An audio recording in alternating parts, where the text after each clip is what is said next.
Hello and welcome everyone to Working on Clouds, where we look at your work life and we're trying to make it as smooth and soft as you are walking on clouds.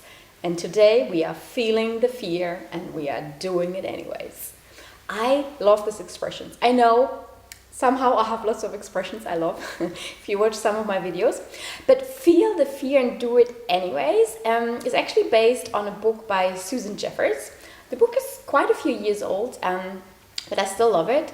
And I'm happy to share with you maybe a few key highlights, what we can do if we are scared and we're still gonna do it. So for me, I have been feeling the fear for many years with my own YouTube channel. So believe it or not, but this one has been very long in the making. And so while I was like focusing on that fear and being scared, of course nothing could really develop. And at one point I just thought, okay, it doesn't matter. I'm not gonna wait till that fear goes away. I'm just gonna do it and then I see. And funny enough, so before I was, launching the first video, I was so scared. But afterwards, it really kind of like calmed down. So, and this is actually one of Susan Jeffers' points. So one of them is action. So doing just small steps towards your goal will reduce your fear. So that's kind of like her argument. I mean, you don't have to go from, wow, I'm so, like in my case, scared of the YouTube channel to I'm launching my video. But I was starting to do like little steps towards it. So organizing myself a camera, or just thinking about what are some things I could write about and then present. So just starting. So tip number one, small action leads to outcomes. Number two, she's saying watch your own self-talk. And in this context, I think she said something like, for 1 week, challenge yourself to not complain and to not criticize someone else.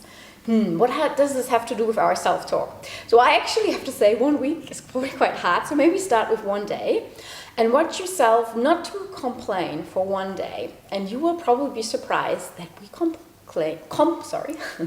we complain quite a lot. So when I'm in Germany, I don't know why, but people complain about the weather. Either it's too hot or it's too cold or it's too rainy or it's too something. But anyways, so just try not to complain. Then I would also, my challenge for you would be for 1 day, talk to yourself as you would be talking to your best friend. And I think if you watch some of my videos, I have been saying this quite a few times, but it's a good technique to really watch kind of like what you're saying. Because if we talk to ourselves like to our best friend, much nicer most often. Well, I don't know who your best friend is, but I'm sure they're very kind, and so you are kind to them. So this is tip number two. Tip number three, we are going to, oh yes, I love this one. So we're gonna build our muscle, our yes for opportunities muscles. So, I mean, if we're feeling the fear, we can't even like see opportunities because we're so consumed by, oh my gosh, we can't move forward. So by more often saying yes to great opportunities, you're building that muscle and it will get easier along the way. Having said that, I have to do some caution here because I don't know, but if you are a yes man or a yes woman person or just a yes person, then you can of course also tend to overload yourself. So this is not what we want to do, but it's more like being able to see opportunities. And if we only focus on our fear, sometimes it's hard to see. So just building and training your yes to opportunity muscle. I think I have to do more. What do we do here? Push-ups? Or, yeah, I think so. Push-ups, dips. Yeah, okay, I'm gonna work on that. And my last tip is, oh yes. In her book, Susan Jeffers also talks about if we are making more informed decisions, that's also linked to reducing our fear. And I've done 2 videos on decision making and biases, so maybe have a look and check that out. But I think if we get more comfortable with making informed decisions, and that does not mean that there's no room for trial and error, that's what it should be. It should be about, embracing learning, embracing mistakes.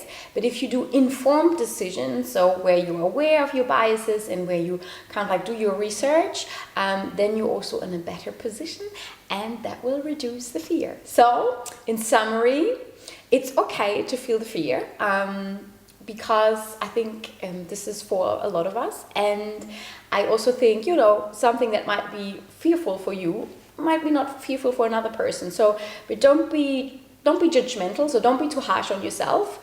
But sometimes it's okay to feel the fear and to just do it anyways. So thank you so much, and see you next time.